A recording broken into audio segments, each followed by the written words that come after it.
थोड़ा सा शेरशाह सूरी जो अशोक डायनेस्टी के फाउंडर थे, उनके बारे में बैकग्राउंड, वो भारत कैसे आए, किस एम्पायर के अंदर आए थे, कौन उनको जॉब दिया था, वो सब थोड़ा सा डिटेल में बता दीजिए। शेरशाह सूरी का जो था, शेरशाह सूरी अफगान मुसलमान थे, ठीक है।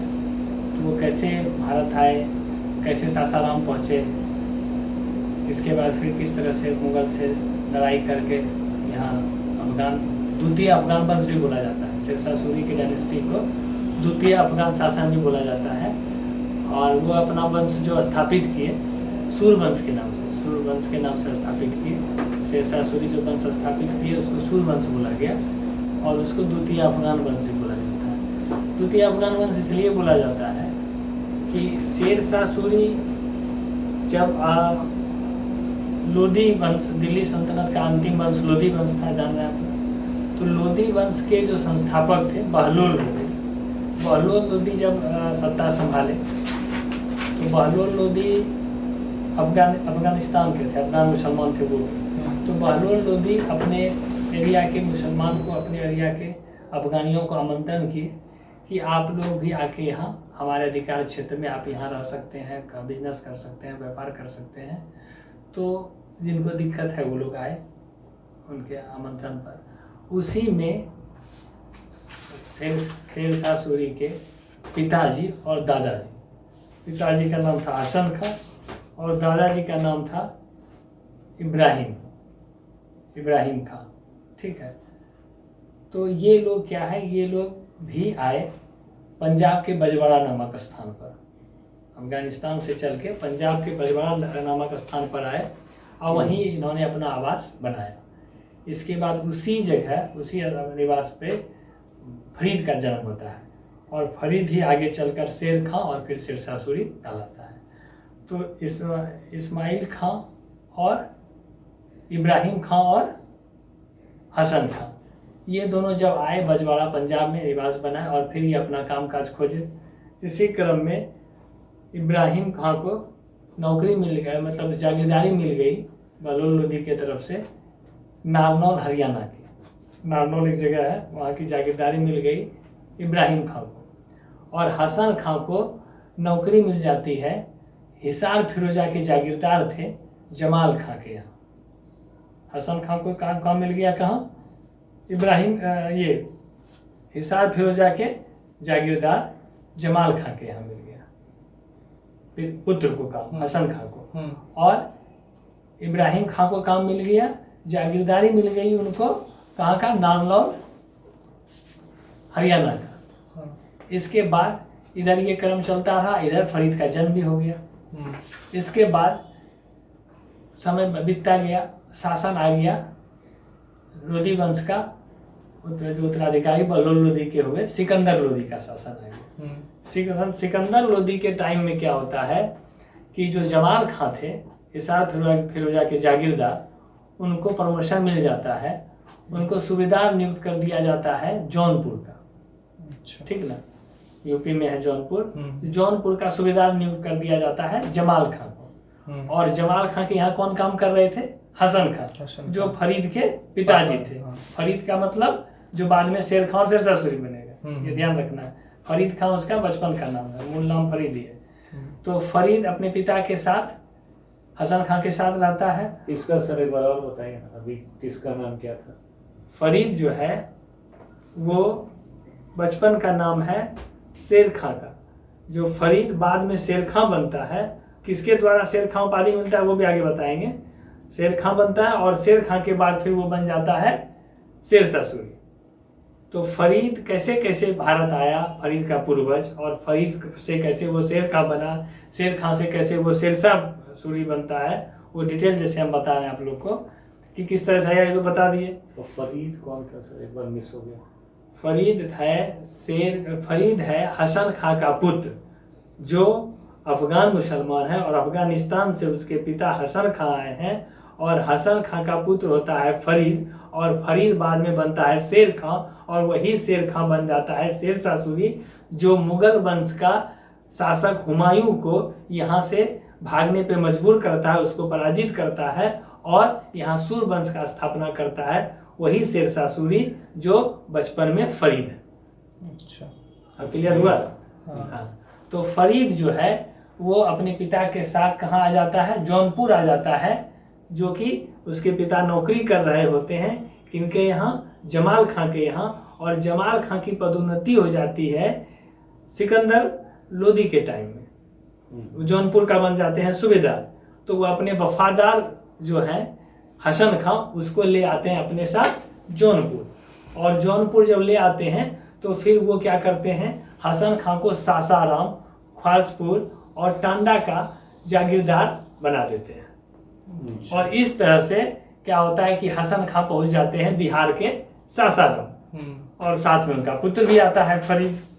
तो इस तरह से फरीद जो है पंजाब के बजवाड़ा में जन्म लेता है, जौनपुर आता है अपने पिता के साथ, और जौनपुर से फिर वो पहुंच जाता है बिहार के सासाराम, और उसके पिता जागीरदार बन जाते हैं सासाराम, ख्वासपुर और टांडा के जागीरदार।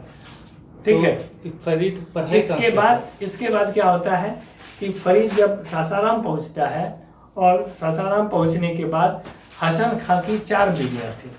अच्छा। ठीक है। और ये सबसे बड़ी पत्नी का पुत्र होता है फरीद। तो यहाँ आ जाने के बाद धीरे धीरे क्या होता है कि इसके साथ अच्छा बर्ताव जो है, उसकी विमाता जो है, सौतेली माँ वगैरह जो है, उसके साथ अच्छा व्यवहार नहीं होता है, और पिता से उसका संबंध खराब हो जाता है फरीद का। और इस परेशानी में आके फरीद क्या करता है? एक दिन घर से निकल जाता है, और घर से वो भागकर चला जाता है जौनपुर जमाल खां के यहाँ। और जौनपुर जमाल खां के यहाँ ही संरक्षण में वो जाता है, और जमाल खां उसको शिक्षा के लिए शिक्षा की व्यवस्था करा देते हैं उसका। और उस समय जौनपुर शिक्षा का सबसे बड़ा केंद्र माना जाता है उस टाइम पे। जौनपुर में वो फारसी, उर्दू ये सब भाषा अच्छे से सीखता है, और इसके बाद वो राजकाज चलाने का जो शासन व्यवस्था है वो सब भी सीखता है। इसी भी समय बीतता जाता है, और कुछ काम के सिलसिले में हसन खां पहुंचते हैं जमाल खां के यहाँ, क्योंकि जमाल खां के अंदर जागीरदार थे। तो जमाल खां के यहाँ पहुंचते हैं जौनपुर हसन खां, और वहीं जो है जमाल खां जो है पिता और पुत्र के बीच में समझौता करा देता है, और बड़ाई करता है फरीद का कि आपका बेटा तो बहुत लायक है, बहुत पढ़ने लिखने में भी लायक है, हर तरह से लायक है, इसको आप ले जाइए और अपना जागीरदार इसको कारोबार संभालिए। इसके बाद जो है हसन खां अपने पुत्र को लेके चला आता है पुनः सासाराम, और 1505 के ईस्वी से लेकर 1518 तक वो सासाराम में रह के अपने पिता के जागीरदार को अच्छे से शासन व्यवस्था को चलाता है। किसानों के लिए बहुत सारा उदार पूर्वक नीति लाता है, कर को टैक्स करने के लिए अपने जो भी सिपाही वगैरह है उसको बोलता है कि अच्छा व्यवहार करना है किसानों के साथ, पैमासी का पैमाना चलाता है। इस तरह से क्या होता है कि फरीद का लोकप्रियता सासाराम में बढ़ने लगता है। इससे जो है उसकी माता वगैरह पुनः जो है परेशान हो जाती है, ईर्ष्या भावना आ जाता है, और वह फिर जो है हसन खां को भड़काना शुरू कर देती है फरीद के खिलाफ। अंतोगतवा रिजल्ट होता है कि पुनः पिता पुत्र में लड़ाई होता है, और फरीद को फिर वहां से भागना पड़ता है। इस बार 1518 ईस्वी में फरीद भाग कर चला जाता है कहाँ? इब्राहिम लोदी के पास। अब शासन आ जाता है सिकंदर लोदी से इब्राहिम लोदी के हाथ में, उधर दिल्ली सल्तनत का। और इब्राहिम लोदी के पास जाता है फरीद। किसके पास? तो दौलत खां के पास जाता है। दौलत खां के पास जाता है। दौलत खां सेनापति होता है इब्राहिम लोदी का, और दौलत खां का कृपा पात्र बन जाता है, और वो चाहता है कि दौलत खां के माध्यम से हमको एक आदेश मिल जाए और हमको जागीरदार मिल जाए सासाराम का। लेकिन इब्राहिम लोदी जो है इस चीज़ को साफ मना कर देते हैं, क्योंकि उसका पिता ऑलरेडी था ही जागीरदार। पिता को रहते हुए बेटा को क्यों देते हो? तो वो जागीरदारी नहीं मिलता है। ऐसे स्थिति में वो फिर वहाँ से परेशान हो जाता है। परेशान होकर फिर जो वापस आता है, इसी तरह से फिर सासाराम में वो भाग के सासाराम से चला जाता है। इस बार बहार खां लोहानी जो दक्षिण बिहार के सूबेदार थे, बहार खां लोहानी के यहाँ, और बहार खां लोहानी के यहाँ वो अपने कारोबार से फिर उनको प्रभावित कर लेते हैं। एक दिन बहार खां लोहानी शिकार पे होते हैं, उसी में एक शेर को जो है फरीद मार देता है, और उसी समय बहार खां लोहानी फरीद को शेर खां की उपाधि से अलंकृत करता है। उसी दिन वो बन जाता है अब शेर खां। ठीक है। शेर खां के बाद फिर जो है आगे बताएंगे आप लोग को किस तरह से हजरत आला को उपाधि धारण करता है, वही बहार खान लोहानी बाद में उपाधि धारण कर लेता है। इब्राहिम लोदी जब हार जाता है बाबर से तो वो स्वतंत्र शासक घोषित कर लेता है बहार का और बन जाता है मोहम्मद शाह। मोहम्मद शाह के नाम से स्वतंत्र अपने को घोषित करता है। और ठीक उसी के 1 साल के बाद उसकी अकस्मात मृत्यु हो जाती है और उसकी विधवा दुदू बेगम से विवाह कर लेता है शेर खां और वो पूरा साम्राज्य हो जाता है शेर खां का। और ठीक उसके 6 महीने के बाद जो है एक चुनार का किला है जो अवैध किला था, उसका जो है जो किलेदार था ताज खां की मृत्यु हो जाती है और उसकी विधवा लाड मलिका है और लाड मलिका से भी जाके वो विवाह कर लेता है। इस तरह से दक्षिण बिहार का पूरा क्षेत्र, अवध का क्षेत्र सारा आ जाता है शेर खां के कब्जे में। और इसी घटना के बाद शेर खां खुद को हजरत आला की उपाधि से अलंकृत करता है और उधर हुमायूं बन जाता है। 1530 आ जाता है और 1530 में बाबर की मृत्यु हो जाती है और सत्ता संभाल लेता है हुमायूं। ठीक है, तो इस तरह से आगे फिर हुमायूं से कैसे कैसे लड़ा है शेर खां जानते ही हैं। चौसा का युद्ध होता है, चौसा के युद्ध में परास्त करता है इसको हुमायूं को। तो फिर इस युद्ध के बाद वो खुद को आ देता है कौन सा उपाधि, शेरशाह सूरी का उपाधि। और इसी के बाद 1540 में कन्नौज बिलग्राम युद्ध होता है और कन्नौज बिलग्राम युद्ध के बाद पूर्ण रूप से भागना पड़ता है हुमायूं को और शेर खां जो है शेरशाह सूरी बन चुका है और वो भारत में अपना सत्ता स्थापित करता है। उसका राज्याभिषेक होता है आगरा में। इस तरह से वो सूरबंद का स्थापना कर देता है, इसलिए इसको द्वितीय अफगान वंश भी बोला जाता है। ठीक है, तो आप ये बताइए कि हिस्ट्री कैसे पढ़ा जाए, कि कैसे आपकी तरह धारा प्रवाह हम लोग भी बोल पाए, ये कैसे हम लोग इसके लिए देखिए क्या है, इसके लिए पहले आपको एक कहानी के रूप में समझ बनाना है हिस्ट्री के बारे में। हिस्ट्री क्या है कि जो बीता है, जो हम लोग के जीवन में बीता है वो भी कल को हिस्ट्री बन जाता है। कल जो बीता वो हिस्ट्री बन गया, तो उसी रूप में उसको लेना है। जैसे हम लोग अपने घर का पूर्वज का पूरा कहानी याद है, कोई भी सुना देती थी दादी वगैरह तुम्हारे दादा ऐसे थे, उसके पापा ऐसे थे, तो हमको याद रहता है ना। उसी तरह से हिस्ट्री को भी हमको देखना है कि कैसे जनपद हुआ, जनपद के बाद फिर कैसे जो है सो मगध साम्राज्य आगे बढ़ा, मगध साम्राज्य के बाद कैसे फिर जो है सो हर्षवर्धन तक जो है सो अंतिम राज चला यहाँ राजा का। फिर उस समय से मुस्लिम आक्रमण हुआ, कैसे मोहम्मद बिन कासिम का आक्रमण हुआ, फिर मोहम्मद गजनवी का हुआ, फिर गौरी का हुआ, फिर मोहम्मद गौरी कैसे अपने गुलाम को छोड़ दिया तो कुतुबुद्दीन ऐबक गुलाम वंश का स्थापना करता है। कैसे दिल्ली सल्तनत हुआ, दिल्ली सल्तनत में कैसे कैसे वंश आया, आपका ये गुलाम वंश आया, फिर खिलजी वंश आया, फिर तुगलक वंश आया, फिर सैयद वंश आया और सैयद वंश के बाद कैसे लोधी वंश आया और लोधी वंश का अंतिम शासक कैसे इब्राहिम लोदी हुआ और इब्राहिम लोदी को फिर कैसे फिर बाबर का आक्रमण हुआ जो तुर्क और मंगोल दोनों मिलके मुगल कहा गया और बाबर का आक्रमण होता है और फिर यहाँ मुगल का स्थापना हो जाता है और मुगल का स्थापना चल रहा होता है। उसी बीच जो है एक समय आता है कि बाबर का यहाँ लड़ाई मुलझाव होता है और उसी समय उधर पुर्तगाली बिजनेस यहाँ शुरू करता है और फिर यूरोपियों का आगमन हो जाता है और जहांगीर का समय आते आते अंग्रेज का आगमन हो जाता है। 1608 ईस्वी में कैसे कैप्टन हॉकिंस आता है और फिर औरंगजेब का टाइम पीरियड 1707 आते आते 1700 के 7 के बाद उत्तर मुगल काल शुरू हो जाता है और मुगल सत्ता धीरे धीरे कमजोर होता चला जाता है और अंग्रेज की शक्ति धीरे धीरे बढ़ती चली जाती है और धीरे धीरे अंग्रेज सबसे पहले बंगाल विजय करता है जिसमें आप पलासी युद्ध, बक्सर युद्ध पढ़ते हैं। इस तरह से धीरे धीरे अंग्रेज अपना सत्ता यहाँ गुलाम करते हुए चला जाता है धीरे धीरे और फिर यहाँ भक्ति आंदोलन होता है और इसके बाद फिर धीरे धीरे गांधी युग शुरू होता है और फिर उससे पहले 1857 की क्रांति होती है।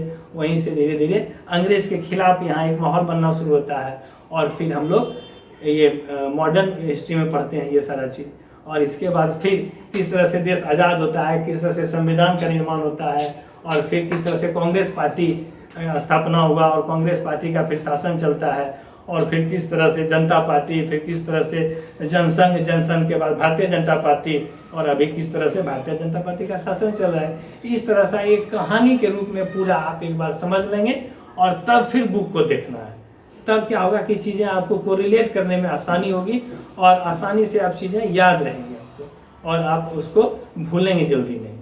फिर रिवीजन तो करना है, ये कोई बुक को पकड़ना है, उसको बेसिक पूरा पढ़ना है थोरोली, लेकिन एक कहानी के रूप में पहले सारा जो है घटना उसको दिमाग में सेट कर लेना है, यही तरीका है।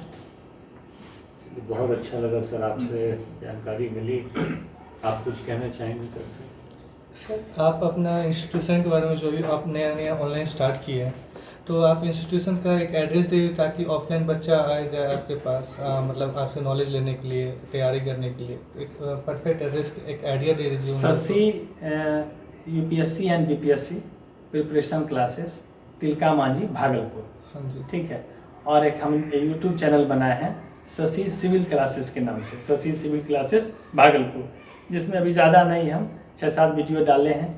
सबसे पहले बंगाल विजय का ही डाले हैं, जिसमें पलासी युद्ध, बक्सर युद्ध, फिर जो है हम डाले हैं आपका बाबर का, कैसे मुगल आया, कैसे मुगल स्थापना हुआ, इसके बाद हुमायूं का डाले हैं, और कुछ शॉर्ट्स वगैरह जनपद वगैरह का वीडियो डाले हैं। और अभी हम डालने वाले हैं आपका रिसेंटली सिरसा सूरी के बारे में, और फिर आगे हम क्रम वाइज सारा वीडियो डालते जाएंगे। और ऑफलाइन क्लासेस भी चल रहा है, उसमें भी बच्चे आ रहे हैं, अच्छे बच्चे हैं, मेहनत कर रहे हैं। और वो फिर से एक बार हम इंस्टीट्यूट का नाम बोल दे रहे हैं आपको, Shashi UPSC and BPSC preparation classes. और यूट्यूब चैनल पे अगर वीडियो देखना चाहते हैं तो शशि सिविल क्लासेस भागलपुर के नाम तो से। सर ऑनलाइन और ऑफलाइन में डिफरेंस क्या रहेगा? जो ऑफलाइन के लिए बच्चे आएंगे उनके लिए कुछ डिफरेंस रहेगा ना? हाँ, ऑनलाइन में डिफरेंस ये रहेगा कि ऑफलाइन में क्या होगा कि आप जो क्लास करेंगे हमारा, आप भी पूछ पाएंगे एट ए टाइम, आप हमसे पूछेंगे क्लास के दौरान, जो आपको डाउट होगा वो एट ए टाइम क्लियर होगा। इसके बाद टेस्ट सीरीज जो होगा, जो पढ़ाएंगे उसका फिर हम टेस्ट लेंगे, वो आप दे पाएंगे, जो क्वेश्चन होगा उसको आप तुरंत पूछ पाएंगे। तो ऑफलाइन में ये सब चीज़ आपको एक्स्ट्रा मिलता है, जो ऑनलाइन में नहीं मिल पाता। आप वीडियो देख रहे हैं और देखते देखते आपके मन में कुछ प्रश्न आया तो वो आप नहीं पूछ पा रहे हैं, और जो बच्चा ऑफलाइन में करता है वो उस समय भी पूछता है, बाद में भी उसको उस तरह से अरेंज किया जाता है। तो दोनों का अपना अपना है। लेकिन और जो कि नहीं अब कर सकते हैं ऑफलाइन, दूर के हैं, बाहर के हैं, बिहार के बहुत आगे के हैं, तो वो लोग भी ऑनलाइन से जितना हो एक समझ तो बना लेंगे कहानी के रूप में, फिर अपना बुक से अपना प्रिपरेशन कर सकते हैं। लेकिन जो अब लोकल है, बिहार के अंदर के हैं, वो लोग तो कोचिंग भी ज्वाइन कर सकते हैं, उन लोगों के लिए कोई दिक्कत नहीं है। यही है। ओके, थैंक यू सर, अपना कीमती टाइम देने के लिए।